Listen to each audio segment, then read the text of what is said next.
Hello friends, આજે આપણે રસોઈયા બનાવે તેવું ટિંડોરા બટેકાનું શાક બનાવીશું. આ શાક બનાવવામાં ખાલી મસાલો કરવાની જ ખૂબી હોય છે. તો આ રીતે ટેસ્ટી મસાલો તમે કરી લીધો તો તમારું શાક એકદમ લગ્ન પ્રસંગમાં બને એવું જ બનશે. તો ચાલો ફ્રેન્ડ્સ જોઈ લઈએ ટિંડોરા બટેકાનું શાક કેવી રીતે બનાવવું. તો વિડીયો ગમે તો ખાલી વિડીયોને લાઈક અને શેર કરી દેજો. તો ચાલો રેસીપી શરૂ કરીએ. તો ટિંડોરા બટેકાનું શાક બનાવવા માટે મેં અહીંયા 1 કિલો જેટલા ટિંડોરાને આ રીતે લાંબી લાંબી સ્લાઇસમાં ધોઈ અને સમારી લીધા છે. સાથે બટેકાને પણ આ રીતે લાંબા લાંબા સ્લાઇસમાં કટ કરી લેવાના. તો મસાલો બનાવવા માટે સૌપ્રથમ આપણે 3 ચમચી જેટલા સિંગના દાણાને મિક્સર જારમાં એડ કરી દઈશું. 1 ચમચી તલ એડ કરીશું. 2 ચમચી આપણે સેવ એડ કરીશું. સેવની જગ્યાએ તમે પાપડી ગાંઠિયા પણ એડ કરી શકો છો. તો આ રીતે દરદરો પાવડર કરી લેવાનો છે અને એક પ્લેટમાં તેને એડ કરી દઈશું. અહીંયા મેં 2 ચમચી જેટલું મરચું અને ગરમ મસાલો એડ કર્યો છે, જે વિડીયો બંધ થઈ ગયો હતો. તો 2 ચમચી યા પછી તમે તીખાસ પ્રમાણે લાલ મરચું પાવડર એડ કરી શકો છો. 1 ચમચી ધાણા જીરું પાવડર એડ કરીશું અને અહીંયા લીલા ધાણા એડ કરવાના છે. તો અહીંયા આપણે ઝાઝા મસાલા નથી કરતા. જો તમારે વધારે ગરમ મસાલા એવા પસંદ હોય તો તમે અહીંયા થોડો આમચૂર પાવડર, ચાટ મસાલો એવું પણ એડ કરી શકો છો. તો હવે આપણે બધો જ મસાલો સરસ રીતે મિક્સ કરી લેવાનો છે. તો આપણો અહીંયા આ મસાલો બનીને તૈયાર છે. હવે આપણે શાક માટે વઘાર કરીશું. તો શાક માટે વઘાર કરવા માટે કોઈ પણ એક મોટી કઢાઈ લઈ લેવાની છે. એમાં આપણે 5 થી 6 ચમચી જેટલું તેલ એડ કરીશું. મેં અહીંયા મોટા 2 ચમચા ભરી તેલ એડ કર્યું છે. હવે આપણે તેલ ગરમ થાય એટલે આપણે તેમાં 1 ચમચી રાઈ એડ કરીશું અને રાઈને સરસ એવી ફૂટવા દેવાની છે. રાઈ સરસ ફૂટશે તો ટિંડોરા બટેકામાં ખૂબ જ સરસ એવી ફ્લેવર આવશે. 1 ચમચી જીરું એડ કરીશું અને હિંગ એડ કરી દેવાની છે. હવે આપણે એમાં 1 ચમચી જેટલા આદુ, લસણ અને મરચાંની મેં પેસ્ટ કરી લીધી છે, તો એ પણ એડ કરી દઈશું. જો લસણ ના ખાતા હોય તો અહીંયા તમે સ્કીપ કરી શકો છો.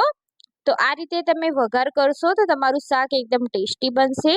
હવે આપણે તેમાં અડધી ચમચી જેટલી હળદર એડ કરીશું. તો હળદર તેલમાં એડ કરવાથી શાકમાં હળદરનો ખૂબ જ સરસ એવો ફ્લેવર આવી જાય છે. એટલે હળદરને આપણે કોઈ પણ શાકમાં તેલમાં જ એડ કરી દેવી. તો ટિંડોરા બટેકાને મેં ધોઈ લીધા છે, તો આપણે એડ કરી અને હળદર સાથે વઘાર સાથે આ ટિંડોરાને સરસ રીતે મિક્સ કરી દેવાના છે. તો આ રીતે આપણે હળદર અને તેલનું કોટિંગ આવી જાય ત્યાં સુધી સરસ એવા મિક્સ કરી લઈશું. સાથે આપણે મીઠું પણ ઉપરથી એડ કરી દેવાનું છે અને ઢાંકી અને ટિંડોરા બટેકાને આપણે 5 મિનિટ જેવું સ્લો ગેસ પર થવા દઈશું, જેથી ટિંડોરા બટેકા એકદમ સરસ એવા સોફ્ટ થઈ જશે. તો આપણે ઢાંકણ લગાવી દઈશું અને સાઈડમાં રાખી દઈશું. તો લગભગ 5 મિનિટ જેવું મેં આ શાકને થવા દીધું છે. તો અહીંયા તમે જોઈ શકો છો કે ટિંડોરા પણ આપણા સરસ એવા સોફ્ટ થઈ ગયા છે અને અહીંયા 80% ટિંડોરા બટેકા કૂક થઈ ગયા છે. તો આ રીતે તમારે પહેલાં ટિંડોરાને પકવી લેવાના, જેથી ટિંડોરામાં કાચો સ્વાદ વયો જાય. હવે આપણે જે મસાલો કરીને રાખ્યો છે એ મસાલો આપણે શાકમાં એડ કરી દેવાનો છે. તો બધો જ મસાલો એડ કરી દઈશું અને શાકને બરાબર રીતે હલાવી દેવાનું છે, જેથી બધા જ મસાલાનું કોટિંગ આવી જાય. તો આપણે પાણીનો બિલકુલ ઉપયોગ નથી કરવાનો. આ રીતે તમે તેલમાં જ શાકને ચડવશો તો શાક તમારું ફટાફટ જ ચડી જશે. ઘણા લોકોને ટિંડોરા કાચા રહી જતા હોય છે, પણ ઢાંકણ એવું ફિટ ઢાંકવાનું જેથી ટિંડોરા કાચા બી ના રહે અને સ્લો ગેસ પર તેને થવા દેવાના, જેથી ટિંડોરા એકદમ સરસ રીતે ચડી પણ જશે. તો તમે જોઈ શકો છો કે આપણે મસાલો સરસ રીતે મિક્સ કરી લીધો છે અને સરસ એવું મસાલાથી કોટિંગ થઈ ગયું છે.